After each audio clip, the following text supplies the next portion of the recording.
Hi, I'm Jennifer Bourne of jenniferbourne.com. I'm glad that you're here because today we're talking about mistakes newbie business owners make with their email marketing list. There is a huge problem with business owners and email marketing that absolutely drives me crazy. And frankly, it's a problem that should have gone away years ago. But as people decide to start businesses, they also want to start building email lists. And they either aren't aware of the rules or they don't care about the rules. But I like to think it's the first option. What am I talking about? I'm talking about people adding you to your email list without getting permission.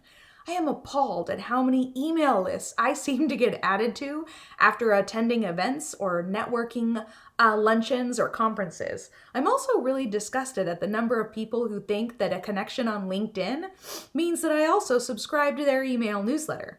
I didn't opt in on their website, I didn't ask to be added to their list, and I didn't purchase anything. Yet suddenly I'm subscribed to their email newsletter. This has happened so many times that I changed my entire approach to business cards and live events. If I bring my business cards, I only give them to people I really want to stay in touch with. If somebody asks me for my business card and we haven't made a great connection yet, or we haven't even had a conversation, I simply tell them I didn't bring any. And often, I leave my business cards at home because if I make a solid connection with someone, I'll ask for theirs so I can follow up. I don't want to rely on them following up. I want to take control and make sure that I do that. What it also does is it makes it impossible for me to hand out my business cards to people who are just going to spam me. So this has made an enormous difference in the amount of junk email and crap that I get after live events. And the bonus is that I don't have to go through all those business cards when I get back either.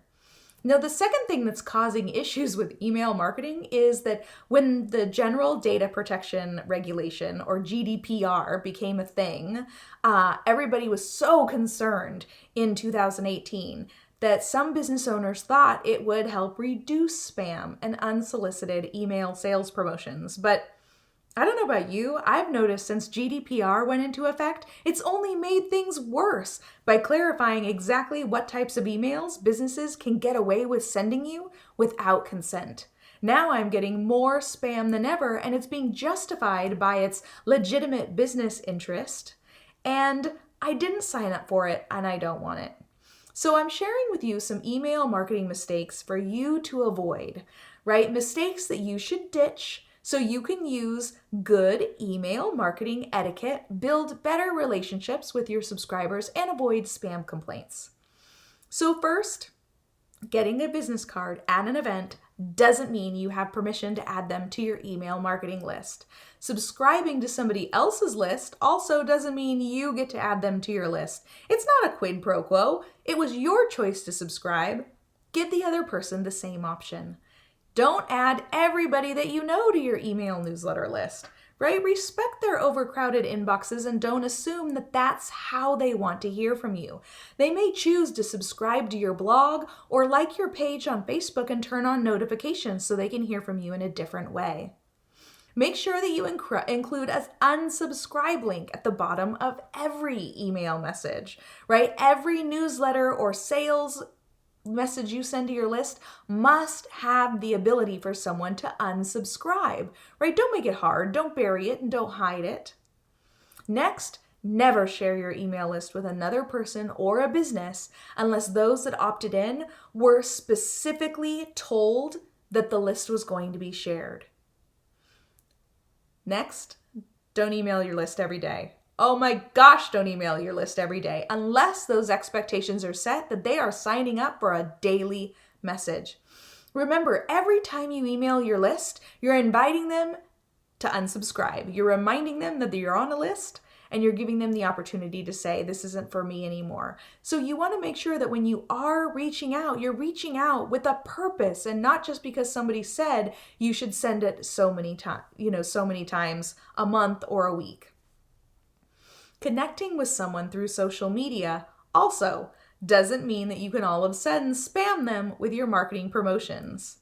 And don't fly by the seat of your pants. Put out an email marketing calendar that you can follow, right? Set a schedule and stick to it. Another tip, be careful when using email or images in your email newsletters, right? The more images that you use, the more likely it is that it may get caught in spam filters. And also, some email services have images turned off so they don't even show up.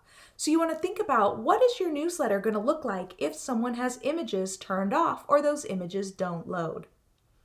Another tip, don't stuff your newsletter with a whole bunch of products you're promoting and affiliate links and all kinds of other things. Subscribers don't mind a joint venture promotion every once in a while, or sharing something that you're participating in, like an online summit.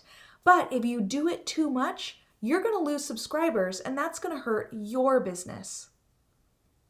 Now, I talked about having an unsubscribe link in your email newsletter. The other thing is to make sure you're using a professional email marketing service, because you don't want to manually manage unsubscribes, right? If you have to manually manage those unsubscribes, the chances are likely that you are going to miss somebody. You're not going to do it fast enough. You're going to accidentally email someone who asked to be unsubscribed, and they're going to report you for spam, right? You want a service that's going to handle all of that automatically.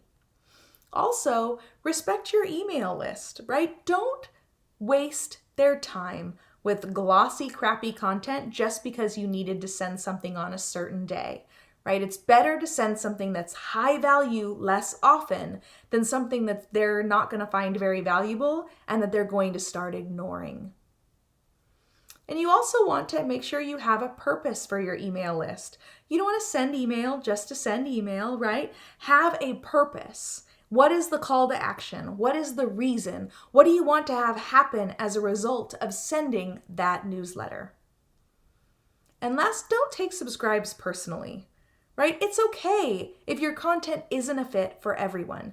It's actually better to have a smaller list of people that really care about your content and pay attention and are engaged than a big list of people that ignore your emails or just delete them. And also, don't take it personally if your friends don't subscribe to your email list. They may just prefer to follow you on social media or in another manner. Or you have to remember that your services may not be a fit for your friends. And finally, I really want to make sure that we round this out with one of my favorite tips. Treat others how you want to be treated. When it comes to your freelance business's email marketing, follow that rule that your mom taught you. Treat others how you want to be treated. And that means skipping the smarmy, spammy, crappy tactics that marketers use to trick people and sticking to a professional approach that puts your subscribers and your audience or community first. That's it for today. You've got a slew of email marketing tips to help you find success and build an engaged list that actually opens your emails. Again, I'm Jennifer Bourne with jenniferbourne.com. I'm glad that you're here. You can find more details on topics just like this on my blog, and by subscribing, you'll be the first to know of new blog posts and videos whenever they're published. Until next time, have a great day.